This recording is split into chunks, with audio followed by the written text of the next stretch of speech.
El Camino de Santiago es hoy una de las rutas de peregrinación más célebres del mundo. Lo conocemos como un viaje espiritual, cultural y personal, que transforma a quienes lo recorren. Pero su historia, la verdadera historia que lo sostiene desde hace más de 1000 años, está envuelta en leyendas antiguas, misterios medievales, hallazgos sorprendentes y episodios que mezclan fe, política, poder y supervivencia.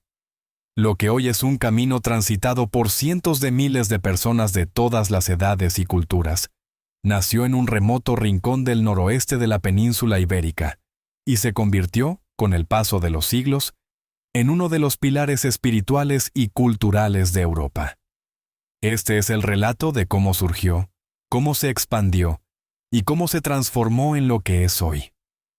Para entender el origen del camino, debemos regresar muchos siglos atrás, a los tiempos en los que la península formaba parte del Imperio Romano, y a un personaje cuyo nombre ha cambiado a través del tiempo, pero cuya figura permanece intacta en la tradición cristiana. Jacobus, Jacobo, Yago, Jaime, Santiago. Según los Evangelios, Santiago el Mayor fue uno de los discípulos más cercanos a Jesús, un pescador del mar de Galilea que, tras la muerte de su maestro, se dedicó a predicar el Evangelio. Ningún documento del Nuevo Testamento menciona que viajara a Hispania, pero entre los siglos VI y VII comenzó a difundirse la leyenda de que había llegado a estas tierras para evangelizarlas. La tradición medieval aseguró que hacia el año 40 d.C., agotado y desanimado, Santiago recibió una aparición milagrosa de la Virgen María en Caesar Augusta, la actual Zaragoza. Ella habría llegado sobre un pilar de jaspe sostenido por ángeles para animarlo a continuar su misión. Ese supuesto acontecimiento dio origen, siglos después, a uno de los templos más importantes de España, la Basílica del Pilar. Sin embargo, esta primera etapa de la historia no explica cómo llegó el cuerpo del apóstol a Galicia. La respuesta se encuentra en otra de las grandes leyendas de la tradición jacobea, la traslatio. Según este relato, tras la ejecución de Santiago en Jerusalén en el año 44, ordenada por Herodes Agripa I, dos de sus discípulos, Teodoro y Atanasio, colocaron su cuerpo en una barca sin timón ni remos que, guiada por la intervención divina, cruzó el Mediterráneo, bordeó las costas atlánticas y llegó milagrosamente a Galicia. Tras remontar el río Ulla, los discípulos desembarcaron en Iria Flavia, la actual Padrón. Allí buscaron un lugar digno para enterrar a su maestro. La tradición cuenta que la zona estaba gobernada por una mujer llamada Lupa, que inicialmente quiso engañarlos, y se deshizo de ellos, enviándolos a una misión imposible. Pero los bueyes salvajes que debían arrastrar el cuerpo del apóstol se amansaron milagrosamente, marcando el lugar de la futura tumba. Ante aquel prodigio, la reina Lupa se convirtió al cristianismo y ofreció un sepulcro digno para Santiago. Teodoro y Atanasio fueron enterrados junto a él, dando origen al lugar que siglos después sería descubierto nuevamente. Durante mucho tiempo, la ubicación de aquella tumba cayó en el olvido. Persecuciones romanas, invasiones, levantamientos y siglos de silencio ocultaron cualquier memoria precisa del enterramiento. Pero en el siglo IX, en pleno reino asturiano, ocurrió algo que cambiaría para siempre la historia de Europa. En un lugar boscoso del monte Libredón, cerca de un pequeño núcleo llamado Solovio, un humilde ermitaño llamado Pelayo comenzó a observar unas luces misteriosas que aparecían noche tras noche. Aquellas luminarias parecían señalar un punto concreto del bosque. Intrigado, Pelayo informó al obispo Teodomiro de Iria Flavia. Tras verificar repetidamente el fenómeno, el obispo decidió acudir al lugar acompañado por Pelayo y un pequeño grupo de fieles. Allí, entre restos de una necrópolis paleocristiana, hallaron un pequeño mausoleo con 3 cuerpos. Tras oración y reflexión, Teodomiro proclamó que se trataba de los restos del apóstol Santiago y de sus discípulos. La noticia viajó rápidamente a Oviedo, donde gobernaba Alfonso II el Casto, El rey comprendió enseguida la trascendencia espiritual, política y simbólica de tal hallazgo. Si la tumba del apóstol Santiago estaba en su reino, aquello no solo reforzaba la identidad cristiana del norte peninsular, sino que podía convertirse en un punto de cohesión en tiempos convulsos de expansión musulmana. Así, hacia el año 820, el monarca ordenó la construcción de una iglesia en aquel lugar para custodiar los restos. Poco después, él mismo peregrinó desde Oviedo para venerar la tumba, convirtiéndose en el primer peregrino conocido. El camino que siguió entonces es hoy la ruta más antigua, el camino primitivo. En torno al sepulcro se formó pronto una pequeña comunidad monástica y un asentamiento llamado Locus Santiagovi. Aquella humilde aldea sería el germen de la futura Santiago de Compostela. A lo largo del siglo IX y Nafis, la importancia del santuario fue creciendo.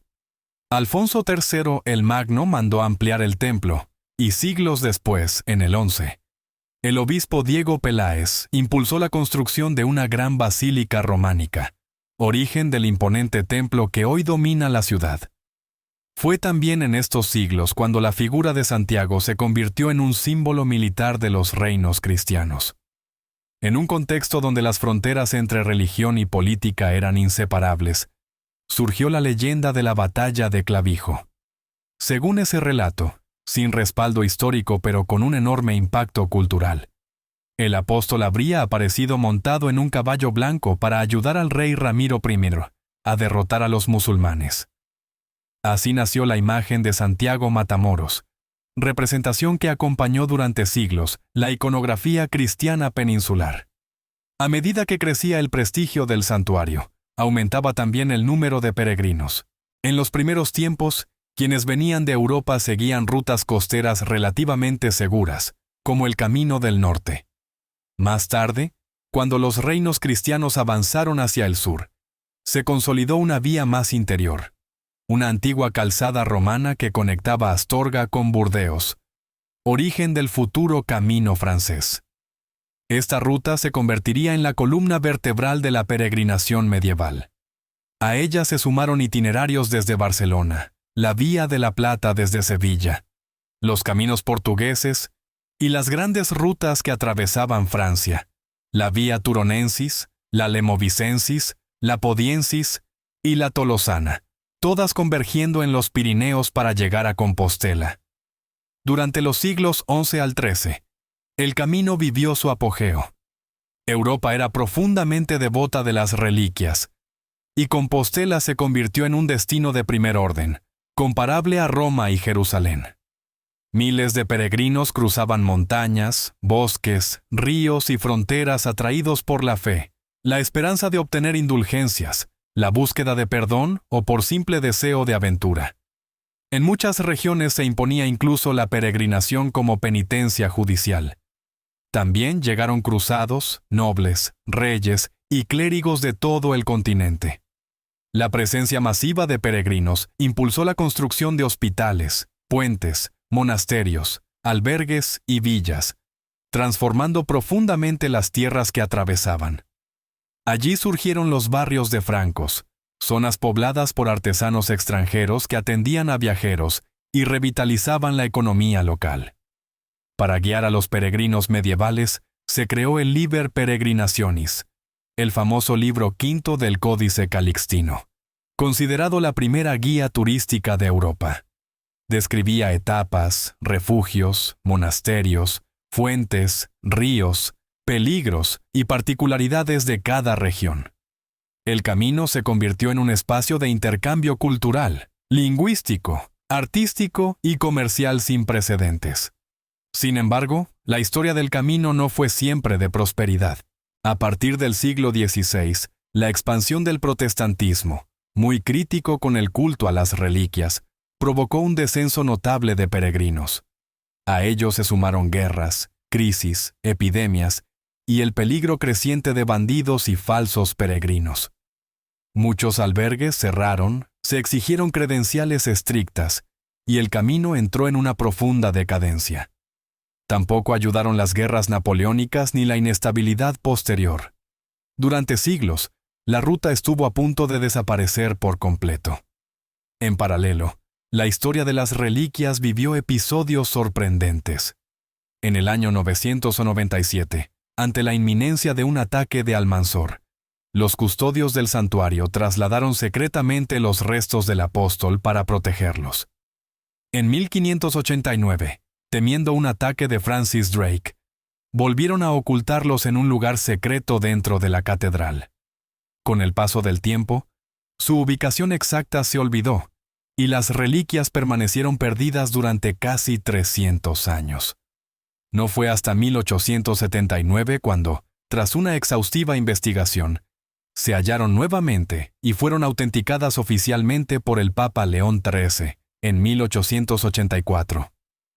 El renacimiento moderno del camino comenzó en la segunda mitad del siglo XX. Tras la Segunda Guerra Mundial, Europa buscaba símbolos de unión cultural, y el camino se convirtió en uno de ellos. España empezó a potenciar la peregrinación, especialmente desde los años 80. En 1982, la visita del Papa Juan Pablo II revitalizó enormemente la ruta.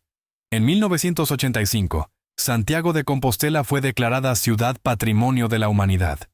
En 1987, el Consejo de Europa reconoció el camino como el primer itinerario cultural europeo, y en 1993, la UNESCO lo incluyó en su lista de Patrimonio Mundial. Desde entonces, el número de peregrinos no ha dejado de crecer. Hoy, recorrer el Camino de Santiago ya no es solo un acto religioso. Es una experiencia personal, un viaje interior y exterior que miles de personas emprenden por motivos espirituales, culturales, deportivos o existenciales. El símbolo de la vieira, que siglos atrás servía para beber agua o pedir limosna, sigue identificando a cada caminante. Y la Compostela, el documento que certifica la peregrinación, continúa siendo un reconocimiento buscado por muchos. En 2023, más de 400,000 peregrinos llegaron a Santiago, procedentes de todos los continentes, edades, lenguas y creencias. A lo largo de más de 1000 años, el camino ha sobrevivido a guerras, crisis, pestes, saqueos y cambios sociales. Ha unido pueblos, ha inspirado arte y literatura, ha transformado economías locales y ha conectado a millones de personas a través del tiempo. Hoy sigue siendo un símbolo vivo de hospitalidad, esfuerzo y encuentro. Y al igual que Pelayo, Teodomiro y Alfonso II, quienes hace más de un milenio caminaron entre bosques iluminados por luces misteriosas, cada peregrino moderno avanza movido por algo profundo, algo que aún no siempre sabe explicar, pero que descubre paso a paso, al ritmo del camino. Y como dicen los propios caminantes cuando se cruzan en la ruta, ¡buen camino!